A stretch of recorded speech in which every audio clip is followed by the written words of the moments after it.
এটি হচ্ছে একটা লেমন ফ্লেভার কেকের বেস।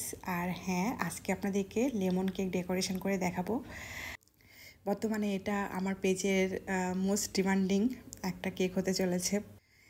এই কেকটার জন্য অনেক নক পাচ্ছি, কিন্তু দুঃখের বিষয় রাজশাহী সিটির বাইরে হওয়াতে অনেককেই দিতে পারতেছি না। তো যাই হোক, এখন এই লেমন কেকটাকে ক্রিম দিয়ে সুগার সিরাপ দিয়ে ক্রাম কোট করে ফ্রিজে রেখে দিব। তো এখানে কিন্তু আমি লেমন পাইপিং জেলও ইউজ করেছি শুধু কেকের মধ্যে, তারপর ক্রিমের মধ্যেও দিব। আর এই লেমন পাইপিং জেলের রেসিপি কিন্তু অলরেডি আমি আমার পেজে আপলোড করেছি। আপনাদের অনেক রিকোয়েস্টেড রেসিপি ছিল এটা। আর এটা খেতে কিন্তু অসম্ভব মজা। হ্যাঁ, এটার মধ্যে চকলেট চিপস ইউজ করা হয়ে থাকে, এজন্য এই পাইপিং জেলটা অনেক বেশি মজা হয়। তো এটা কেকের লেয়ারে দিলে কেকের টেস্টও অনেক বেশি দ্বিগুণ হয়ে যায় মাশাআল্লাহ। মানে একটা পুরোটাই একটা লেমনে ভরপুর একটা কেক বলা চলে। তো এই কেকের রিভিউ মোটামুটি ভালো ছিল, মানে বেশি মিষ্টি হয়ে গিয়েছিল আপু জানিয়েছে।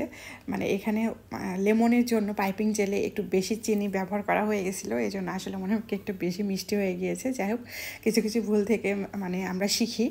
যেমন এরপর থেকে যদি কেউ অর্ডার করে তখন আমরা মানে আরেকটু ব্যালেন্স করে দিব মিষ্টিটা। তো যাই হোক, একটার পর একটা লেয়ার দিয়ে সুগার সিরাপ, ক্রিম এবং পাইপিং জেল দিয়ে আমি কেকটাকে ক্রাম কোট করে ফ্রিজে রেখে দিব এবং এটার মধ্যে একটা আইস সুদিং ডেকোরেশন করে দিব, যেটা আপনারা অনেক বেশি পছন্দ করেছিলেন। আর এখন তো আমার একার পছন্দে কিছুই হয় না, মাশাআল্লাহ আপনাদের পছন্দ মতামত নিয়েই কিন্তু আমি এগিয়ে চলতেছি। এই ব্যাপারটা আমার অনেক বেশি ভালো লাগে। আপনারা প্রত্যক্ষ বা পরোক্ষভাবেই হোক না কেন, আপনারা কিন্তু আমাকে অনেক ব্যাপারে মতামত দিয়ে হেল্প করেন। অনেক কিছু জানতে পারি আপনাদের কাছ থেকে।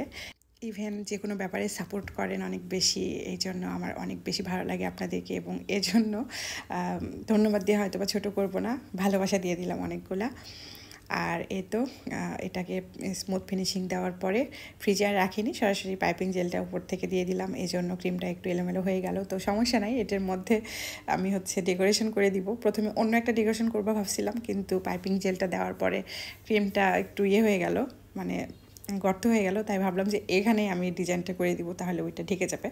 এই জন্য জাস্ট 6B নজেল দিয়ে মাঝখানে এরকম করে ডিজাইন করে দিচ্ছি।